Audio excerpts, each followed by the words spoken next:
आज की हमारी हिंदी कहानी सास को हुआ अपनी भूल का एहसास है। यह लॉन्ग स्टोरी इन हिंदी सास बहू के रिश्ते पर बनाई गई है। आपने सास बहू की कहानी पढ़ी भी होगी और अपनी जिंदगी में बहुत बार देखी भी होगी। सास बहू का रिश्ता अगर अच्छा हो तो वो माँ बेटी बन जाती है, अगर उनके रिश्ते में कड़वाहट हो तो वो एक दूसरे को देखना भी पसंद नहीं करती। आज हम ऐसी ही सास बहू की कहानी आपके साथ शेयर कर रहे हैं। हम उम्मीद करते हैं आपको यह न्यू हिंदी कहानी जरूर पसंद आएगी। राधा जी एक आम मध्यम वर्गीय परिवार की मुखिया थी। वे अपने बेटे शुभम और बहू मनीषा के साथ रहती थी। एक बेटी सीमा थी जो कि शादी के बाद अमेरिका में बस गई थी। राधा जी के पति की मृत्यु बहुत पहले ही हो चुकी थी। शुभम और मनीषा की शादी को 5 साल हो गए थे, लेकिन अब तक उनकी कोई संतान नहीं थी। राधा जी की बहू मनीषा भी जॉब करती थी, जो कि राधा जी को बिल्कुल भी नहीं सुहाता था। वे जल्द से जल्द दादी बनना चाहती थी, लेकिन मनीषा और शुभम यह अच्छी तरह से जानते थे कि अभी मनीषा का जॉब करना कितना जरूरी था। राधा जी अपने बेटे शुभम से इस बारे में बात करती तो शुभम किसी ना किसी बहाने से बात को टाल देता था। इसलिए वे मनीषा को ही परेशान करने के बहाने ढूंढती रहती थी ताकि वह अपनी जॉब छोड़ दें। और अभी कोरोना काल में तो मानो उनके मन की मुराद ही पूरी हो गई थी। हालांकि वे दिल की बुरी नहीं थी, लेकिन पोते की चाह में वे ना चाहते हुए भी ऐसा कर जाती थी। अपनी हमउम्र सहेलियों को दादी बनते देखकर उनका मन दुखी हो जाता था। उस दिन भी घर में ऐसा ही कुछ हुआ। ऑफिस में काम की वजह से मनीषा देर तक सोती रही और राधा जी को अच्छा खासा मौका मिल गया। ये क्या बहू, अभी तक सो रही हो? पता है सुबह के 10 बज गए हैं। शुभम भी बेचारा कब से उठकर ऑफिस के काम पर लग गया है और तुम हो कि अभी तक सोई पड़ी हो। चलो अब उठकर सबके लिए चाय नाश्ता बना लो, मुझसे कुछ हो नहीं पाता है, वरना मैं तो तुम्हारे भरोसे कभी ना रहती, खुद ही सब कर लेती। सॉरी मां जी, वह देर रात तक काम चलता रहा इसलिए सुबह सुबह ही सो पाई थी, इसलिए समय का पता ही नहीं चला। आप चलिए, मैं अभी जल्दी से आती हूँ। हाँ हाँ ठीक है, मेरा कुछ नहीं, पर शुभम को देख लो, उसे कुछ चाहिए तो नहीं? कब से उठा है बेचारा। हे भगवान, मुझे जल्दी से ठीक कर दे ताकि मैं ही अपने बेटे का ध्यान रख सकूं। राधा जी ने नाटकीय अंदाज में कहा। राधा जी ने अपनी बहू मनीषा को उठाते हुए कहा। मनीषा ने घड़ी देखी तो वाकई 10 बज गए थे। आज उसकी आंख कैसे नहीं खुली। वह जल्दी जल्दी अपने काम निपटाकर हॉल में आई तो शुभम अपने लैपटॉप के साथ ऑफिस के काम कर रहा था। उसने किचन में जाकर चाय नाश्ता बनाया और फिर रात के बर्तन साफ किए और झाड़ू पोंछा करके नहाने चली गई।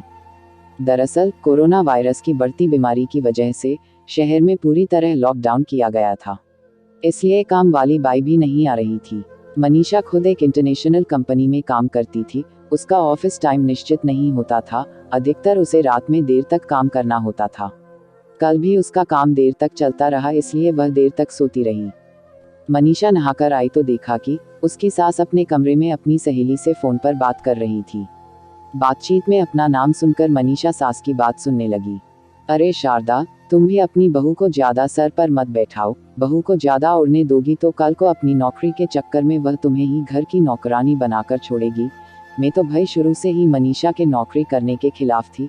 अब करें नौकरी शौक से, पर साथ साथ घर के काम भी करें। मैं तो बदन दर्द का बहाना बनाकर बैठ जाती हूँ, नहीं तो सारे काम का बोझ मेरे सिर पर आ गिरता। मैं कोई मुफ्त की नौकरानी थोड़े ही हूँ। मैं तो कहती हूँ तुम भी यही किया करो। सास की बात सुनकर मनीषा की आंखों में आंसू आ गए। वह जिस सास को बीमार समझकर उनकी दिन रात सेवा करती है, उन्हें एक गिलास तक उठाने नहीं देती है, सारा दिन घर का और रात को ऑफिस का काम करके थकान से चूर होकर भी उफ तक नहीं करती, उसका यह फल मिला है उसे। माना वे मेरी नौकरी के खिलाफ है, मगर यदि घर की किश्त नहीं होती तो वह भी कभी नौकरी नहीं करती। शुभम का बोझ कम करने के लिए ही तो वह नौकरी कर रही थी। खैर अभी के मुश्किल समय में वह सास से किसी भी बात पर बहस नहीं करना चाहती थी जिससे घर का माहौल खराब हो, इसलिए वह उनकी बात को नजरअंदाज करके वहां से चली गई। लेकिन उसकी नजरों में राधा जी की इज्जत जरूर कम हो गई थी। दूसरे दिन सुबह सुबह राधा जी की बेटी सीमा का अमेरिका से फोन आ गया। सीमा की सास उसके पास अमेरिका आई हुई थी। आदत के अनुसार राधा जी ने जैसे ही सीमा की सास की बुराई करनी चाहिए वैसे ही सीमा ने उन्हें डपट दिया। माँ, आप बिल्कुल भी मांझी के बारे में अनाप शनाप नहीं बोलेगी। पता है आपके चक्कर में आकर मैंने उनके साथ कितना बुरा व्यवहार किया था, लेकिन आज मुझे उनकी कीमत पता चल गई है। तुम तो उनके यहाँ पर आने के कितने खिलाफ थी, मगर आज अगर वे यहाँ नहीं होती ना माँ, तो ना जाने हमारा क्या हाल होता। तुम्हें तो पता ही है कि मेरा नौकरी करना कितना जरूरी है। कोरोना ने यहाँ भी ऐसा कहर ढाया है कि घर से ही सब करना पड़ रहा है। किट्टू का बेबी केयर सेंटर भी बंद है। मैं और राजेश फुल टाइम बिजी रहते हैं। ऐसे में मांजी ने अकेले ही किट्टू के साथ साथ पूरे घर का सारा काम संभाला हुआ है। मुझे कुछ भी नहीं करने देती है। अगर वे नहीं होती तो माँ हमारा क्या होता, यह सोचकर ही रोंगटे खड़े हो जाते हैं। सच में माँ वे कोई साधारण महिला नहीं है, बल्कि मेरे लिए तो देवी के समान है। मेरे इतना अपमान करने के बावजूद। और सीमा रोने लगी। उसने फोन कट कर दिया। सीमा की बात सुनकर राधा जी की भी आंखें भर आईं।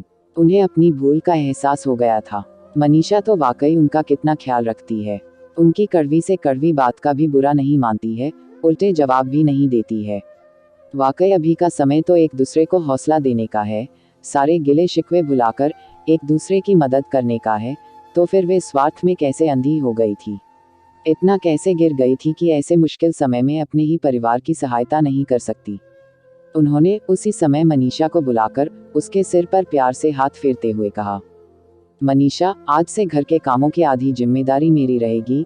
मैंने आज तक तुम्हें जो भी कहा और किया उसके लिए सॉरी। चलो अब तुम जाकर आराम करो, खाना मैं बना लूंगी। इधर सास का बदला हुआ रूप देखकर मनीषा की भी आंखों में खुशी के आंसू आ गए और अपनी सास के प्रति उसके मन में फिर से पहले वाला सम्मान वापस आ गया था। शायद हमारे जीवन में मुश्किल समय आता ही इसलिए है कि हमें एक दूसरे की अहमियत का पता चले। अपनी गलतियों का एहसास होने और आगे बढ़कर माफ़ी मांगने से वाकई इंसान छोटा नहीं बल्कि बहुत बड़ा हो जाता है, राधा जी की तरह। दोस्तों, आपको आज की यह स्टोरी इन हिंदी जोकी की सास बहू की कहानी है कैसी लगी, हमें कमेंट करके ज़रूर बताएं और सुभाष कहानी को सब्सक्राइब कर धन्यवाद।